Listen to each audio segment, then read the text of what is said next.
Assalamualaikum warahmatullahi wabarakatuh. Anak-anakku semuanya, bagaimana kabarnya? Mudah-mudahan kalian dalam keadaan sehat walafiat ya.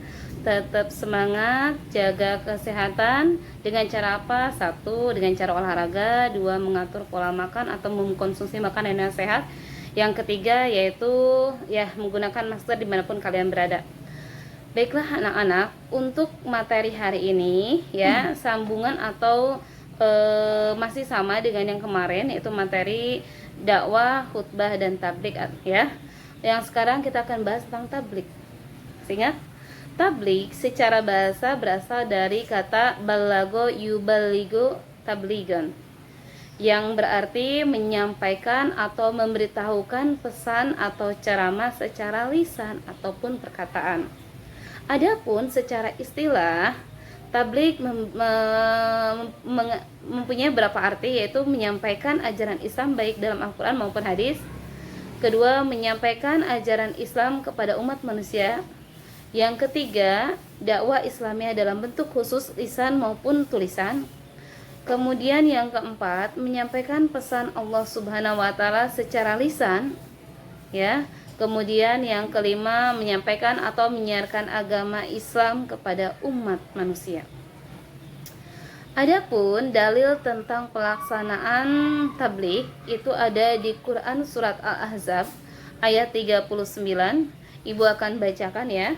Bismillahirrahmanirrahim. Alladzina yuballiguna risalatillahi wa yahshawnahu wa la yahshawna ahada illallah wa kafa billahi hasiba. Shadaqallahul azim. Yang artinya yaitu orang-orang yang menyampaikan risalah-risalah Allah, mereka takut kepadanya dan tidak merasa takut kepada siapapun selain kepada Allah Subhanahu wa taala. Dan cukuplah Allah sebagai pembuat perhitungan. Ya. Ketentuan tabligh. 1. Tabligh dilakukan dengan cara yang sopan, lemah lembut, tidak kasar dan tidak merusak. Yang kedua, menggunakan bahasa yang mudah dimengerti oleh jamaahnya. Yang ketiga, mengutamakan musyawarah atau diskusi untuk memperoleh kesepakatan. Yang keempat, materi tabligh itu disampaikan mempunyai rujukan yang kuat dan jelas sumber hukumnya. Tata cara tabligh sesuai dengan ajaran Islam, yaitu memberikan tauladan saat bertabligh. Yang pertama yaitu mengajak orang-orang yang terdekatnya agar menjadi muslim yang baik. Ya, muslim yang menyatu antara perkataan, perbuatan, ya. Kemudian yang kedua, mendekati pihak lain sesuai dengan kapasitas ilmu yang dimiliki. Itu karena apa? Kita harus menggunakan strategi yang beragam. Kemudian 3, mengajak pihak lain agar bekerja sama ya secara baik, bertahap, berkesinambungan dan menjangkau semua lapisan masyarakat. Pembahasan yang ketiga yaitu tentang dakwah. Pengertian dakwah secara bahasa yaitu dakwah berasal dari kata da'a yad'u dakwatan, yang artinya yaitu mengajak, memanggil dan menyeru untuk hal tertentu. Adapun secara istilah, dakwah itu yaitu bersifat menyeru, mengajak dan memanggil untuk beriman kepada Allah Subhanahu wa taala sesuai dengan ajaran akidah, syariah dan akhlak. Yang kedua, mengajak orang lain kepada jalan Allah Subhanahu wa taala secara lisan maupun perbuatan dan diamalkan. Dan yang ketiga, mengajak orang-orang untuk mengajarkan ajaran Islam dalam kehidupan sehari-hari. Kemudian dalil tentang dakwah itu ada di Quran surat Al-Imran ayat 104. Ibu bacakan ya. Bismillahirrahmanirrahim. Wal takum minkum ummatan yad'una illal khairi wa ya'muruna bil ma'rufi wa yanhauna 'anil munkar. Wa ulaika humul muflihun. Shadaqallahul azim. Yang artinya, dan hendaklah di antara kamu ada segolongan orang yang menyuruhkan kepada kebajikan.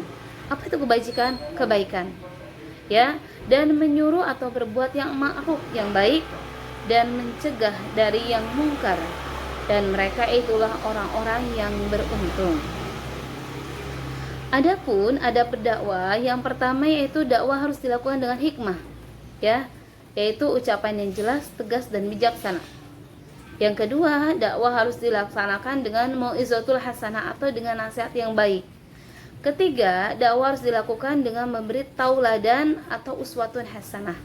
Dan yang keempat, dakwah harus dilaksanakan dengan mujadalah, yaitu diskusi atau tukar pikiran, berjalan secara dinamis, santun, dan saling menghargai pendapat orang lain.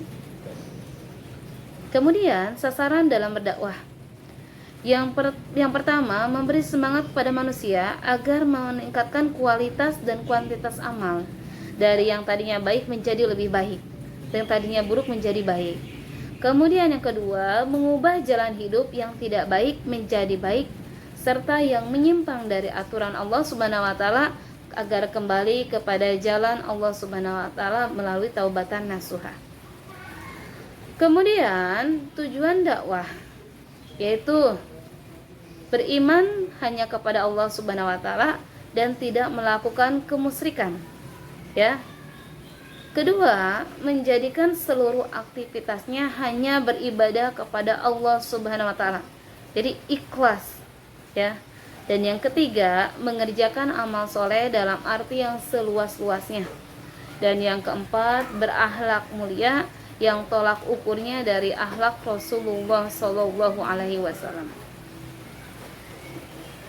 Kemudian syarat dakwah. Syarat yang pertama yaitu satunya kata dengan perbuatan, baik sikap dan tingkah laku benar menjadi tauladan atau menjadi suri tauladan. Yang kedua, pahami objek dakwah sehingga tepat dengan sasaran dakwah yang dituju. Ketiga, memiliki keberanian dan ketegasan tapi dengan bijak dan santun. Yang keempat, memiliki ketabahan dan kesabaran yang tinggi dalam menghadapi tantangan. Kemudian yang kelima, sadar sepenuhnya bahwa tugasnya hanyalah menyampaikan, ya, hasilnya kita serahkan sepenuhnya kepada Allah Subhanahu wa taala.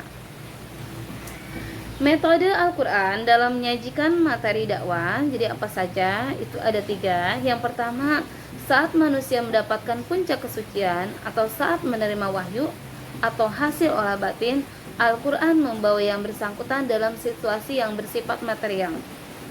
2. Menggunakan benda-benda alam meski ukurannya kecil sebagai penghubung antara manusia dengan Allah Subhanahu wa taala atau sebagai gambaran tentang sikap kejiwaannya. Yang ketiga, menekankan bahwa segala sesuatu yang terjadi di bawah kekuasaan, pengetahuan, dan pengaturan Allah Subhanahu wa taala. Kemudian persamaan khutbah dan dakwah. Yang pertama, sama-sama menyuruh manusia untuk menjalani kehidupan yang benar sejalan dengan aturan Allah. Keduanya mengajak manusia untuk melaksanakan syariat Islam secara kafah atau lengkap atau secara menyeluruh. Yang ketiga, keduanya mengingatkan bahwa sukses bahagia itu diperoleh dari ketaatan, ya. Kemudian yang keempat, sama-sama memberi kabar gembira atau basiron kepada orang yang bahagia atau sukses atau yang bertakwa, dan ancaman kepada orang-orang yang gagal atau ingkar kepada Allah, gitu. Kemudian perbedaan khutbah dan dakwah. 1. Khutbah terikat oleh syarat dan rukun, sedangkan dakwah tidak memiliki aturan baku. 2. Khutbah tempatnya di masjid atau tempat lain yang memungkinkan dilaksanakan, ya. Namun sedangkan dakwah dapat dilakukan di mana saja. Kemudian khutbah Jumat hanya wajib untuk kaum laki-laki, namun dakwah itu bisa untuk siapa saja. Keempat, khutbah medianya terbatas pada mimbar dan sound system, sedangkan dakwah bisa menggunakan media apa saja. Dan yang kelima, khotib harus dalam keadaan suci dari hadas dan najis, sementara dakwah tidak. Nah, anak-anak, itulah materi yang minggu ini Ibu sampaikan atau hari ini Ibu sampaikan. Mudah-mudahan bermanfaat, ya. Silakan kalian simak materi Ibu dari awal sampai akhir. Kemudian tugasnya Ibu minta kalian buat materi khutbah dengan satu judul saja, ya, tapi lengkap materi khutbah. Silakan kalian tulis di buku Kemudian hasilnya kalian fotokan, kemudian kirim di kolom komentar.